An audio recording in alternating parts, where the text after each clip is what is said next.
The two main countries that are going to emerge in the 16th and 17th century as dominant explorers are Spain and Portugal.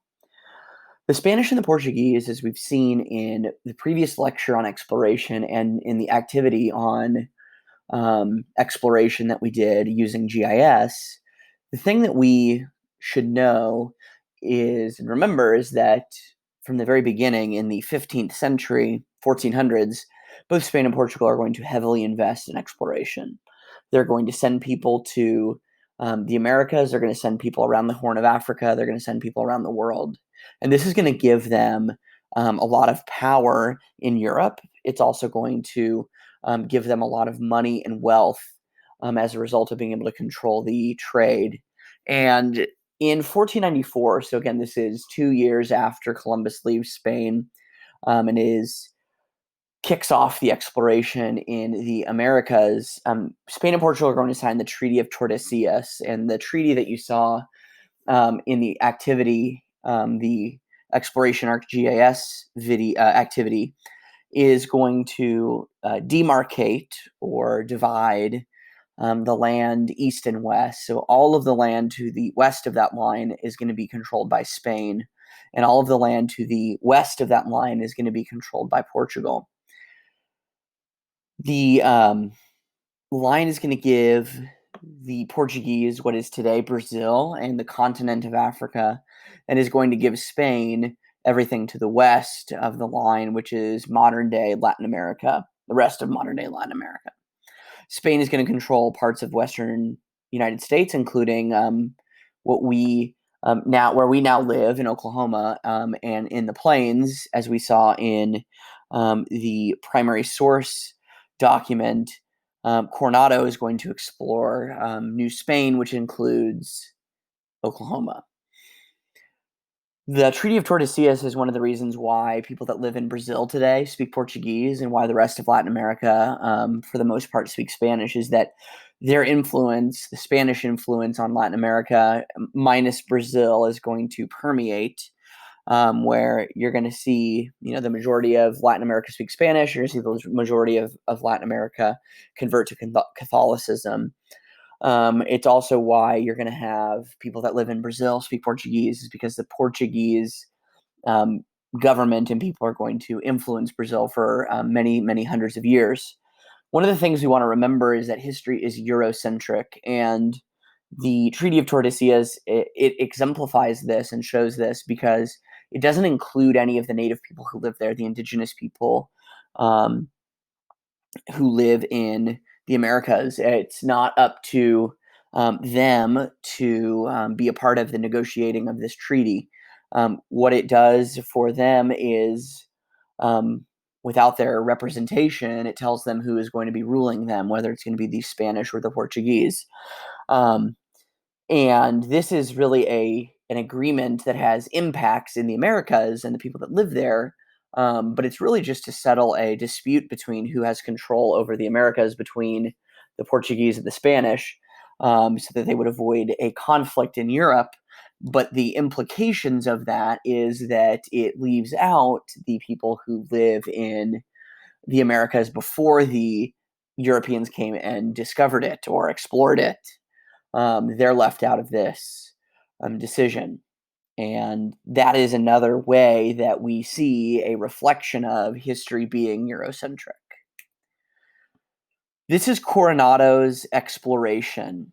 And Coronado's exploration is going to start in Tigo, where we see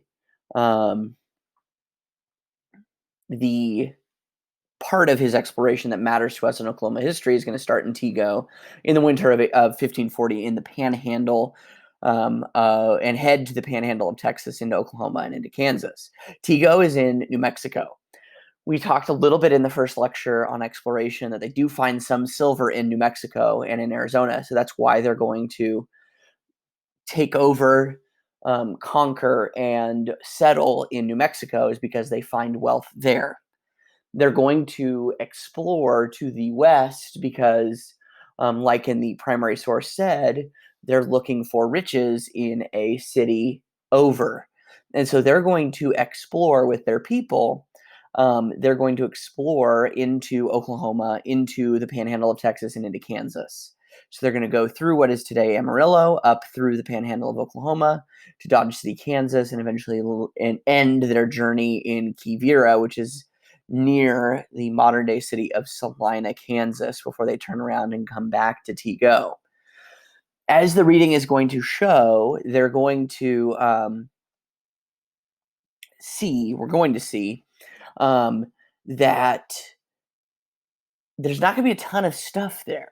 There are going to be people that live in the plains, but Coronado is not going to find the riches that the people have talked about. And that's one of the reasons why he turns around and comes back, is that Coronado is going to try and find these riches and is going to largely be unsuccessful in his attempt to find it.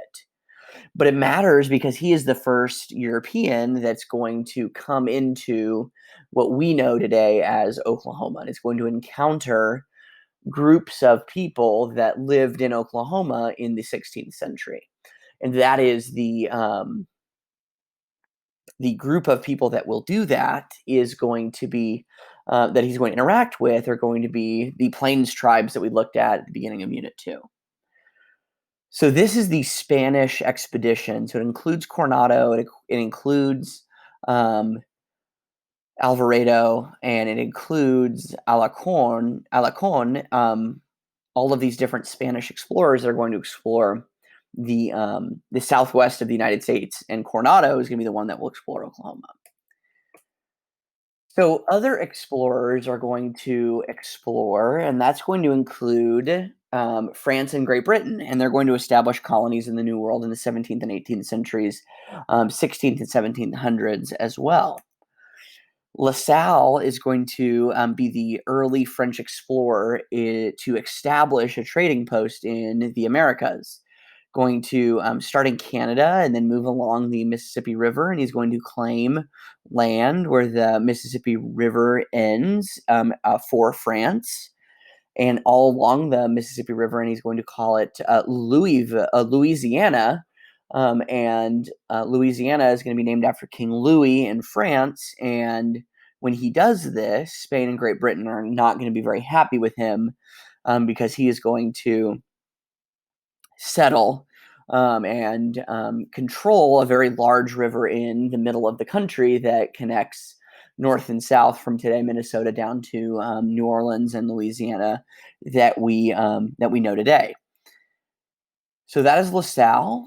This is New Orleans. So in an effort to protect trading posts in Louisiana, the French are going to establish a fort in 1718 and is going to call it New Orleans. New Orleans becomes an integral protection for Louisiana and the French along the Mississippi River because it's where it drains into the Gulf of Mexico. And so the French are going to do a number to control and protect the Mississippi River as long as they can. The French are going to settle and explore Oklahoma. It was noted in the slide of Coronado's exploration that DeSoto is also going to explore what we would consider Arkansas, Louisiana, and Texas today. DeSoto is going to not make it to Oklahoma, but is going to explore the Arkansas River, and the Red River, which will eventually include Oklahoma. The first trading post that was established in Oklahoma was in 1719 by Jean-Baptiste Bernard de la Harpe, and he and a group of explorers are going to explore much of eastern Oklahoma, which is why a lot of eastern Oklahoma has cities with French names, which is in the southeast part of Oklahoma they do. It's also why there's a Canada River and Illinois River in Oklahoma, two French names and two French colonies and establishments that will establish their colonies in Canada and Illinois. They're going to name things after those colonies in Oklahoma.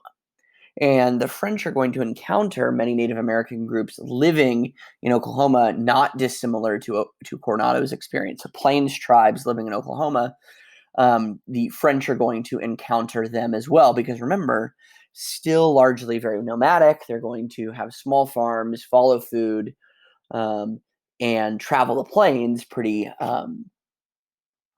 regularly. So they're going to encounter the French in Oklahoma. So here is a picture of a group of Native Americans from that lived in the plains. So you'll see that a number of them are going to be plains tribes that we see in Oklahoma today. So Ponca, Pawnee, Kiowa, Kansas, Missouri, Osage. All of these Native American groups are going to eventually end up in Oklahoma, but what this slide is going to show us is that they really do span the entire plains region, and they're going to move pretty much constantly throughout the plains until they are essentially forced to move to Oklahoma, and that will come later. But this is what it looks like when Europeans arrive in the Americas. The British in the Americas have an influence on Oklahoma as well. You should know plenty about the British in the Americas, but just in case, 1607, Jamestown is first successful colony by the British. 1776, the British colonies are going to declare independence. 1783, the revolution is going to end. The important things to know about the way that the British treated their colonists in the Americas is that they allowed them to live pretty much independently. They had royal governors, but those royal governors were very hands off in how the Americans did and the American colonists did business. They're going to fight a war against the French in North America. It's called the French and Indian War. It's going to come before the American Revolution. And the war that is fought in North America against the French is going to be the thing that's going to cause debt, that's going to cause the taxation without representation that is so famous. And that is going to mix with ideas from the Enlightenment about personal freedom to create what we know about the United States. It's an oversimplification, of course, but that is kind of a general summary of how we get to where we are going to be later as citizens of the United States and of Oklahoma. The Constitution is going to come later after the Articles of Confederation fail. The Constitution and the Bill of Rights are going to protect us from the government getting too powerful and making laws that limit our freedoms.